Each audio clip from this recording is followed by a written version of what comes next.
Hey guys, this is JP Baseball Gamer, and here I'm going to have another episode of How Not to Be a Noob, episode 2. And in this episode, we're going to be going over how to control recoil. And this is also, I'm probably going to be doing another series called Marksmanship, or you guys can put in the comments or something you think I should do would be a cool name, but I think I'm probably going to call it Marksmanship.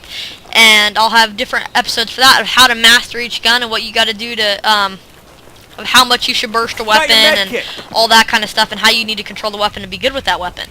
But in this episode of How Not to Be a Noob, we're actually going to be going over the basic things that you're going to need to be able to understand for all guns. So I got the M16A3 right here with a foregrip and a heavy barrel.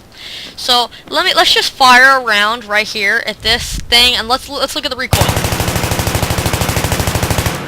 Okay, this thing's intense, okay? It starts straight, and then it goes straight up to the right. It's got quite a bit of kick to the right. So what you're going to need to learn how to do with this gun, so you're just going to, with this weapon, you're just going to want to pull down to the left.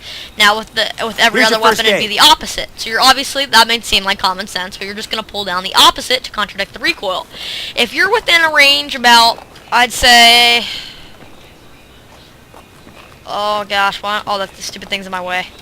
Let's say you're within a range of, let me try to find a good range for you guys. If you're within a range of about there, this is when you can mag dump a guy, okay? You can just pull down slightly to the left, and let's say there's a mob of guys, or there's a guy that jumps out right in front of you. That's when you can mag dump, and that's going to hit the guy, okay? And that's like in a panic situation, there's a dude right in front of you. Once you get past that range, you're going to learn you need to learn how to micro-burst your gun and burst your gun.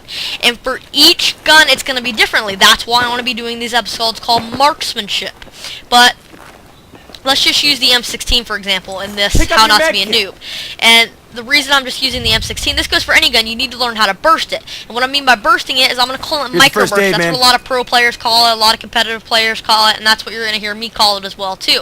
Once you get out to about, really even this range and beyond, you're going to need to learn how to microburst. What microburst means is you're still going to pull down to the left, you're just going to let off every 2 to 5 rounds. You're just going to do 2 to 5 rounds and let go. So you see how high that recoil is, and even when I showed you guys here, with the mag dump from about here, with some guns, you might even need to do a microburst with that gun, even at that range. It just depends on the gun. But these are just skills that you're going to need to learn to master for all guns, or just for weapons in general in this game. So let's do a little microbursting here, and I'll show you guys what it looks like. Okay, look how flat that recoil is. I mean, holy mackerel, guys. Look how ridiculous that is. Look how flat that is compared to all this garbage up here all over the place. And you're only going to be using, and see, even when you're at this range, you can microburst and do this. But the only problem that is if you're at that close of a range, you're taking too much time. Which, when you get a little farther out, you have to microburst because first aid that you see, pick it up. Because you have to get that accuracy bonus. But when you're really this close, you can really just kind of spray and pray and kind of mag dump those guys. But for the most part, you're hardly ever going to want to mag dump a guy in this game. And that's basically just how you control recoil in the game. And that's some of the tips I'm going to be giving you guys for this episode.